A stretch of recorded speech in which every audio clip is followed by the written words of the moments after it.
Welcome to the Daily Radio Bible for Kids. The date is July the 27th. My name is Hunter, and we are reading through the Bible. That's something we do every day. We take time in God's Word.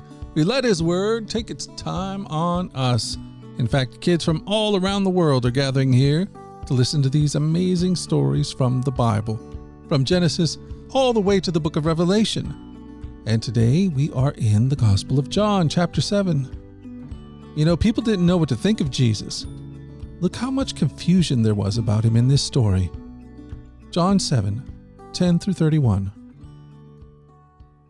After his brothers left for the festival, Jesus also went, though secretly, staying out of public view. The Jewish leaders tried to find him at the festival and kept asking if anyone had seen him.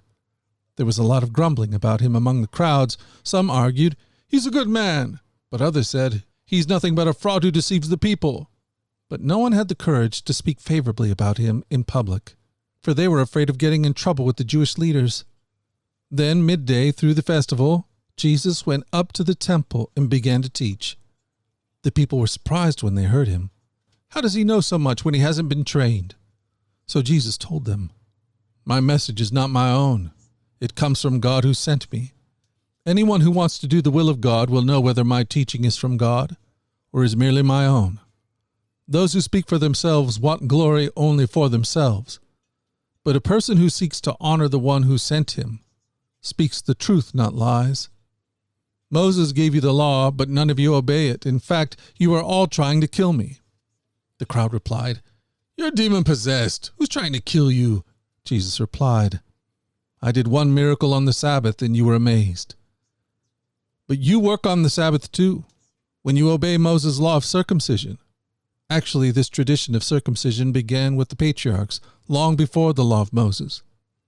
For if the correct time for circumcising your son falls on the Sabbath, you go ahead and do it so as not to break the law of Moses. So why should you be angry with me for healing a man on the Sabbath? Look beneath the surface so you can judge correctly." Some of the people who live in Jerusalem started to ask each other, "Isn't this the man they're trying to kill? But there he is speaking in public, and they say nothing to him. Could our leaders possibly believe he is the Messiah? But how could he be? For we know where this man comes from. When the Messiah comes, he will simply appear. No one will know where he comes from." While Jesus was teaching in the temple, he called out, "Yes, you know me, and you know where I come from. But I am not here on my own. The one who sent me is true, and you don't know him. But I know him because I come from him, and he sent me to you." Then the leaders tried to arrest him, but no one laid a hand on him, because his time had not yet come. Many among the crowds at the temple believed in him.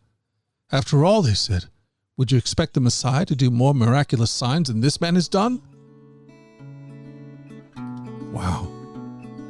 Jesus said that people would understand that he was from God if they really wanted to do the will of God. Many people today like to argue about Jesus. Some people like to talk as if they know all about him. But those who actually obey God are the ones who truly know Jesus. Do you want to know Jesus? Then obey him, and you will. This is what Jeremiah 7:21 says. "This is what the Lord of Heaven's armies, the God of Israel, says. Obey me, and I will be your God, and you'll be my people. Do everything I say, and all will be well."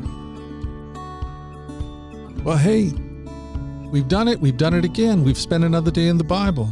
And I plan on being back here again tomorrow to do the same thing. Until that time, let's go forward in God's joy. Let's let his joy be our strength. And let us always remember this, that you are loved. No doubt about it. Alrighty, I'll talk to you again tomorrow. You guys take care.